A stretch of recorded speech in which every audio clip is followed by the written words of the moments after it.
Have you ever wondered what it's like to develop a groundbreaking innovation? Let's discover the pioneering work of female scientists in the field of chicken probiotics. Chickens are the main carriers of disease-causing bacteria such as Campylobacter, Salmonella, E. coli, and others.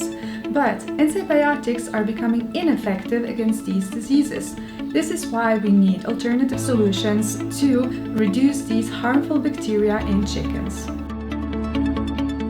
Our innovation will prevent the spread of bad bacteria from chicken to humans, and on top of that, this will be achieved by a very safe and sustainable way, just by adding our patented bacteria to chicken feed.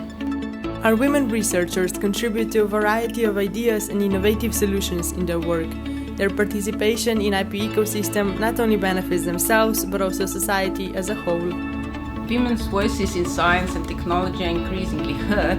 Their ideas, their creativity and ability to collaborate are of immense importance in today's world of turmoil. We should encourage women to join entrepreneurship, to protect their IP. This will speed up innovation and will help us